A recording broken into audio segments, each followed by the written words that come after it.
ଆଉ ଗୋଟେ ମାସ ସମର ଇଣ୍ଟର୍ନସିପ୍ ମୋର ଏକ୍ସପିରିଏନ୍ସ ମାନେ ମୁଁ ଯେଉଁ କ'ଣ ଏକ୍ସପିରିଏନ୍ସ କରିଛି ମୁଁ କହୁଛି ହେଲା। ଆଉ ସେମିଷ୍ଟାର ଏକ୍ଜାମ୍ ସରିଗଲା। ଆଉ ସାର୍ ମାନେ କହିଲେ ଯେ କି ତୁମେ ଇଣ୍ଟର୍ନସିପ୍ କରିବା ନ କଲେ ହେବନି।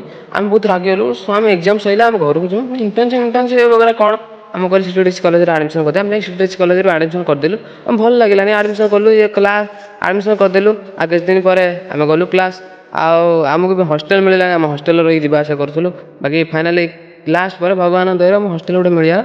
ବାକି ସବୁ ସରିଲା କ୍ଲାସ୍ ଯିବା ଆସିବା ହେଲା। 5 ଦିନ 6 ଦିନ ଗଲା ପରେ ତା ସାଙ୍ଗ ସହିତ ମିଶାମିଶି ହେଇଗଲା। ମ୍ୟାମ୍ ବି ଭଲ ଲାଗିଲେ। ମ୍ୟାମ୍ଙ୍କ ନାଁ ବି ମୁଁ କହିବାକୁ ଚାହୁଁନି କହିଦେଉଛି ଗୀତାଞ୍ଜଳି ମ୍ୟାମ୍ ବହୁତ ଭଲ ମ୍ୟାମ୍ ଥିଲେ। ବହୁତ ଭଲ ପଢ଼ାନ୍ତି।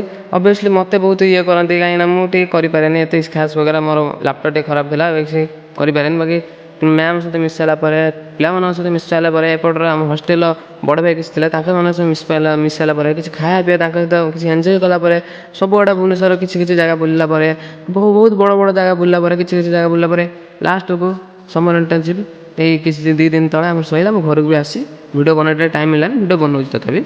ଆଉ ସରିଲା ସେ ଇଣ୍ଟର୍ନସିପ୍ ସରିଲା। ବାକି ଆସିଲା ବେଳେ ଗୋଟେ କଥା ଭାବିନି ସାର୍ଟିଫିକେଟ୍ ନେଇକି ଆସିଲା ପରେ ଭାରି ମନ ଦୁଃଖ ହେଲା। ସତ କଥା ଇଣ୍ଟର୍ନସିପ୍ କନୁ ଯେତେବେଳେ ଭାରି ମନ ଆଇନୁ ଯେତେବେଳେ ସାର୍ଟିଫିକେଟ୍ ନେଇକି ମନ ଦୁଃଖ ହେଲା।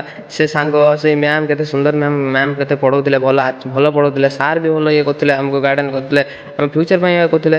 ବାକି ସାର୍ଟିଫିକେଟ୍ ନେଇକି ତ ପଳେଇ ଆଇନୁ ବହୁତ ମନ ଦୁଃଖ ହେଲା ଅବଶ୍ୟ। ବାକି ଯେହେତୁ ଆମେ ମଣିଷ ଆମର ଅସ୍ଥାୟୀ କିଛି ନଥାଏ। ଚାରିଆଡ଼େ ଆମେ ଏଠି ଘୁରି ବୁଲୁ ଏଠି କେତେବେଳେ ଏଠିକି ଯାଉ ସେଠିକି ଯାଉ କେତେ ପିଲା କେତେ ସାଙ୍ଗ ଆମ ସାଙ୍ଗେ ମିଶନ୍ତି। ବାକି ସମର ଇଣ୍ଟର୍ନସିପ୍ ଆମେ ଏତେ ଶିକ୍ଷା ଦେଇଗଲା ଷ୍ଟ୍ରଗଲ୍ କେମିତି କରନ୍ତି ଜୀବନର ଲାଇଫ୍ର ଷ୍ଟ୍ରଗଲ୍। ଆଉ ଭିଡ଼ିଓଟା କେଉଁ ଭଳିଆ ଲାଗିଲା କମେଣ୍ଟ ଜଣାଇବେ। ସାନ ଭାଇ ହିସାବର ନିଶ୍ଚୟ ସାନ ଭାଇ ହିସାବରେ ଟିକେ କମେଣ୍ଟ କରିକି ଯିବେ। ରହିଲି ଜୟ ଜଗନ୍ନାଥ। ହଁ।